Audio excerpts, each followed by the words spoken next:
তৃণমূলকে বাংলা থেকে ডাস্টবিনে ফেলবার জন্য।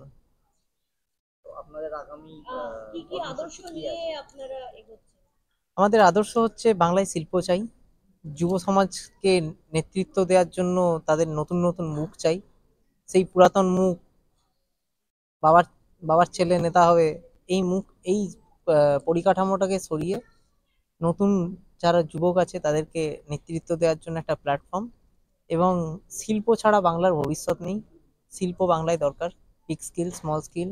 এবং ভাতা এবং যেভাবে টাকা নষ্ট করছে, এই টাকাকে সঞ্চয় করে বিভিন্ন গভর্নমেন্ট সেক্টর, আমাদের আমাদের পরিকল্পনা আছে বিভিন্ন ওই ফান্ডে আমরা সরকারি কোনো কারখানা লাগিয়ে এমপ্লয়মেন্ট তৈরি করতে চাই নতুন নতুন। এবং যারা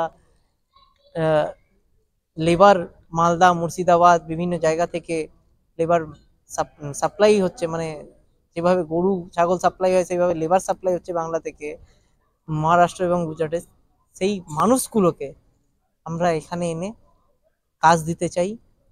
এবং আইটি সেক্টরকে যেভাবে ধ্বংস করেছে বাংলার বুকে, আজ ব্যাঙ্গালোর আইটি হাব হয়েছে। আমাদেরও পরিকল্পনা আছে আইটি সেক্টরে ম্যানেজমেন্টের সাথে সরকারে এলে কথা বলে পে স্কিল বাড়ানো, আরও বিভিন্ন আইটি হাব আনা, বিভিন্ন যারা ফরেন কোম্পানি আসছে, যারা এখানে চাইছে কোম্পানি লাগাতে কিন্তু অন্যান্য রাজ্যে চলে যাচ্ছে এখানে ল্যান্ড ব্যাংকের সমস্যার জন্য, আমরা তাদেরকে ল্যান্ড ব্যাংক তৈরি করে দিয়ে এখানে শিল্পটাকে আরো বাড়াতে চাই।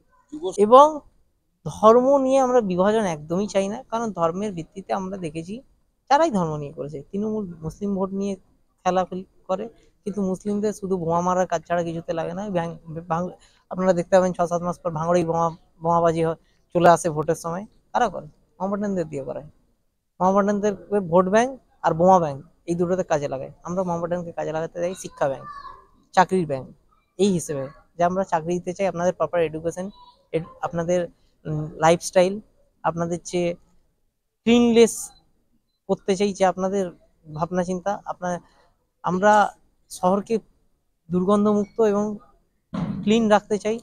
যেভাবে দুর্নীতি চলছে আজকে, ধরুন যে কোনো জিনিসে, একটা রিয়েল এস্টেট কোম্পানি বলুন বা একটা হোটেল ওনার বলুন, তারা প্ল্যান ছাড়াও হোটেলের বিভিন্ন বাড়ি নিতে পারে, কিন্তু একটা যারা বাড়ি করছে তাদের প্ল্যানে, মানে আইনের জিনিসটা একটা, আমাদের ভারত এবং বাংলায় হয়ে গেছে আইনটা বিভিন্ন জনের জন্য বিভিন্ন জন।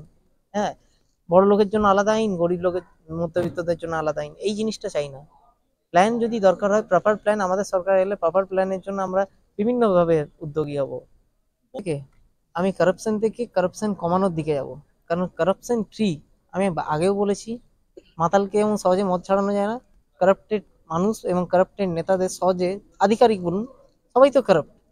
এদের কারাপশনের পরিমাণটা কমানোর দিকে প্রথম যাব। ঠিক আছে, একদিনে ল্যান্ড ব্যাংক গভর্নমেন্ট সেক্টরে যারা যারা যেসব বিএলআরও বা বিডিও যারা ভেস্টেড ল্যান্ড বিভিন্নভাবে, আমি জানি বহু জায়গায় হচ্ছে, অনেক বেনামে চলে যাচ্ছে, সেগুলোকে আটকানো।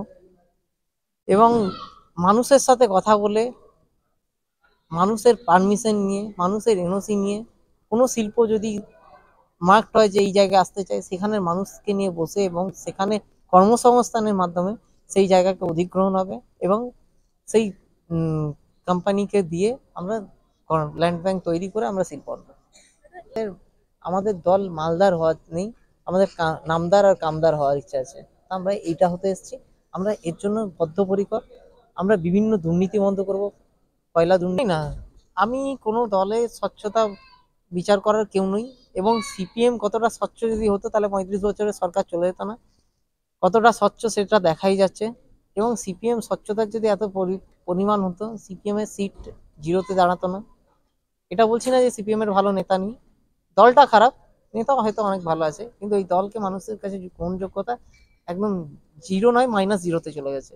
ওরা সংগঠন তৈরিও করে রেখেছি, এবং আমরা সংগঠন এইভাবেই চাই। আমরা যে পদযাত্রার মধ্যে যাব, সেখানে যারা মানুষ জুড়বে, তারাই আমাদের যারা সক্রিয়ভাবে আসতে চায়, তারাই আমাদের সংগঠন।